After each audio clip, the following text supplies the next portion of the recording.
लेंगे राजस्थान के। हनुमान जी, एक जो ज्योति मिर्धा ने एक अभी ट्वीट किया जिसमें एक हाथ से झलने वाला पंखा जो है वो उसमें शो किया, तो उसका किस तरह का जो है उनका सटायर है, किस तरह की बात कहना चाहती हैं? एक्चुअली क्या, ज्योति मिर्धा एक नागौर के अंदर टिकट की नेता है, खुद की उसकी कोई पॉलिटिकल हैसियत नहीं है। और पार्टियां बदल बदल के वो परिवार लंबे समय राजनीति में रहा और 4 बार चुनाव हारने से मानसिक रूप से भी काफ़ी पीड़ित है।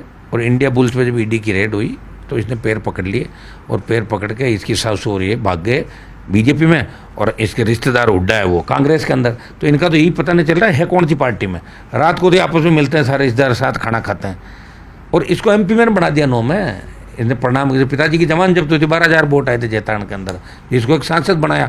और मेरे से टकराने के बाद अगर एक बार भी जीती तो मुझे बता दो, मेरी तो खुद की पार्टी है, ये तो बीजेपी कांग्रेस के सिंबल लेके डोल रहे हैं। मैं तो मेरी पार्टी के दम पे भी तो जीत गया। मैंने बीजेपी की जमान जब्त कराई, कांग्रेस की 4 बार कराई, लगातार लड़ा और आगे भी लड़ता रहूँगा। उसको मानसिक बीमारी होगी, उसको इलाज कराना चाहिए।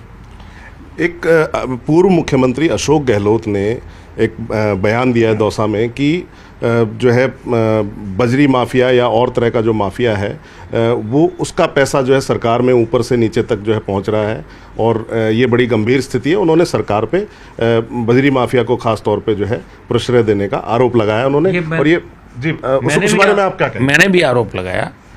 देखिए, अशोक गहलोत भी खाली बयान ही देते हैं। जब इनका राज था जब तो इन्होंने कुछ किया नहीं, वो सुंदराई मिले हुए रहते थे। अब भजनलाल जी मिल लिए कांग्रेस वालों से, अंधेरे में लोग चले जाते हैं भजनलाल जी के पास।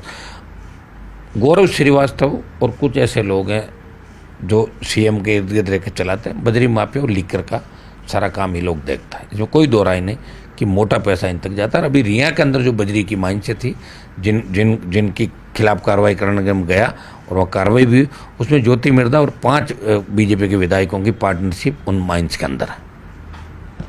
तो ये थे हनुमान बेनीवाल जो बेबाकी से सारे सवालों के जवाब दे रहे थे और कह रहे थे कि जो है सरकारें कोई भी हों, बजरी माफिया हमेशा हावी रहा है और वो हमेशा सरकारों के साथ मिलजुल कर ही काम करता रहा है। इसके अलावा उन्होंने कहा कि उनका जो एसआई भर्ती को रद्द करने का जो मुद्दा है वो आगे जीवित रहेगा, आगे बढ़ता रहेगा। उसके अलावा जो है आरपीएससी को भंग करके पुनर्गठन की मांग जो उनकी है वो जारी रहेगी और इसके लिए वो दिल्ली कूच भी जल्द करने वाले हैं।